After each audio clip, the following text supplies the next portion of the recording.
Sisters. I'm Sue. I'm Betty. Today we're going to go back into our childhood for a bit of a recipe.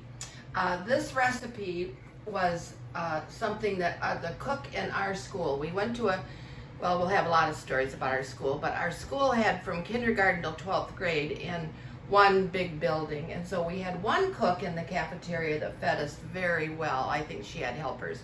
Minnie Sage, she was a legend in Linden. And today we're going to make her sloppy joe, which was wonderful. We couldn't wait for Mondays to occur when usually she made the sloppy joe. The recipe is very simple, very easy, freezable, everything is good. And until a few years ago, it was a very coveted secret. We also had a grocery store bakery in town, Felch's Bakery, that did the most wonderful bread and rolls. So we always had Felch's homemade rolls, and of course they've been gone for years and long, it cannot be duplicated in my mind's eye. So anyway, Betty, let's go over to the stove. We've kind of made our mise en place, which means that you have everything set up and ready to go. We're starting out with a couple of pounds of ground beef that we're going to brown. If I can get the darned old stove turned on. So we're going to brown this. This is good 80-20 Beef. lean beef, and it looks delicious. And we're going to brown that up, and then we'll start to add, we need to drain it, and then we'll start to add the different ingredients. I think you're going to enjoy it. I do too. It's really good.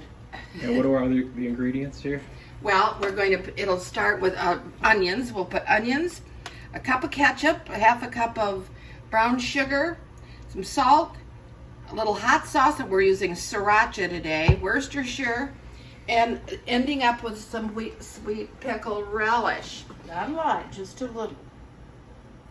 Relish. Relish, right. And as I said, she was quite the cook. She had several things that she prepared very well, but this is something that every one of our ilk can identify with if they went to Linden schools. So anyway, but how was your weekend, Betty? It was a beautiful weekend. How was yours, Suzanne? Well, good. I was the nice birthday party yesterday. Oh, wasn't it though? Yes, Betty's My grand. youngest grandchild turned 12, so we had a cookout at my son's house. So that was great. It was fun. Yeah. So and it looks like it's going to be a very hot week here in, of course, it's already Tuesday. It's going to be a hot week here in Michigan, and then we're going to get a cold front. Nothing but like summer in Michigan. Betty, why don't you, now here, listen. This is a nice utensil to have. It is from Pampered Chef. And it chops meat, and you can twist it. You're poking me. Yeah, let's see it in action. All right. Get it, everybody. And you just twist it. I think you can get it other places now, but oh my golly, it breaks ground beef up or ground meat, sausage, whatever, up like you can't believe, because sometimes you struggle with that. So anyway, we're gonna let this brown and get it drained, and then we'll get back and put the other ingredients in it. Well, we have drained the ground beef. It's all ready to go. Now I'm going to throw the onions in. It probably would have been good to throw the onions in while we were browning the beef, as my sister Betty reminded me. I said, why didn't you say that? But anyway, we are going to get the onions cooked down here just a tiny bit. Let them kind of become transparent and softer.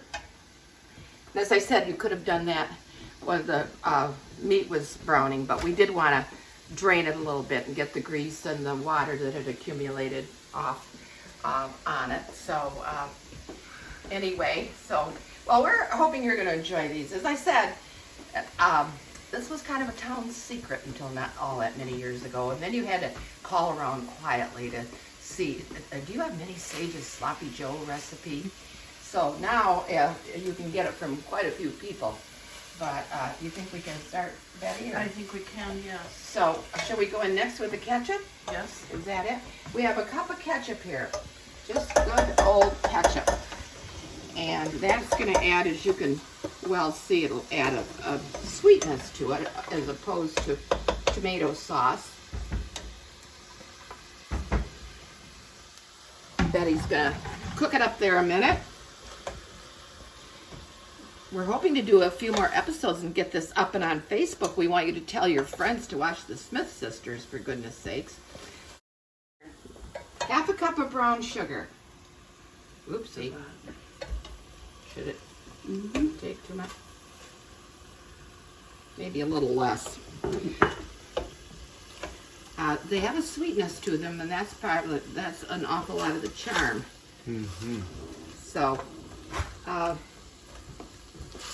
great way to make these is to make them ahead a day or two, let them sit. Right. Then put them in your crock pot to heat up.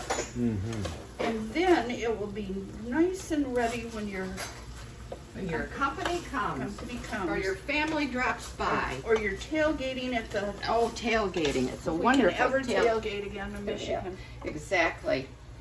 We're going to put a teaspoon and a half of salt in here. I salted the meat too. Oh, I'm sorry. She's gone ahead and salted the meat, just without my knowledge. But anyway. Yes, sister. It's coming together very nicely. All right, now Shall we do the Worcestershire? yes. We're Three tablespoons. Oh, I had two. You know, that's And we'll just, what is it Rachel Ray said? Let's just eyeball it. 1, Two. and a half. Whatever. You can never have too much Worcestershire. Worcestershire. That's the hardest word any cook has to say. Now we'll hit it with a little sriracha. You can use Frank's, Tabasco, whatever. We're just gonna give it a little, just a tiny bit. Well, if you take the top off, Sue, you might be able to get there. Now there we go. I don't know what I did. There was an easier way, but we have the sriracha sauce in there. Now the sweet relish. I think the old recipe called for a half a cup of chopped sweet pickles. We're using a sweet pickle relish, but we're only using about a quarter of a cup because it gets pretty darn sweet, but to your liking. Yesterday, my niece had bought a new to us relish, Wix Spicy. It was kind of a bread and butter pickle with a kick to it and it was delightful. Well, I used it on my bratwurst, but she had used it in her sloppy joes and was very happy with it. I think we should go back to cutting up the pickles. Oh, Maybe well, I wouldn't have that. you can also buy a chopped pickle that's like a chopped bread and butter pickle. Yeah. So now you just let it simmer for a few. let's let it. We're gonna let it simmer. Let it do what it do. Let it do what it do. Well, we're just remembering her husband. His name, the only name we ever knew him by was Putt Sage. Kind of a short, stocky man.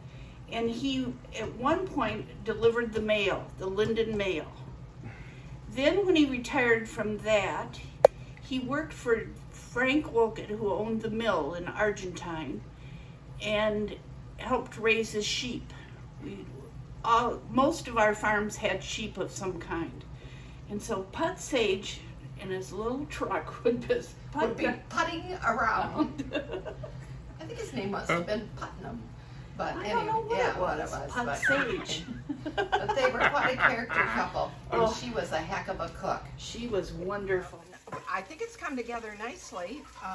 And as Betty pointed out, it's always good the next day and the next day after that, and ready for your tailgate and your grandchildren and everything else.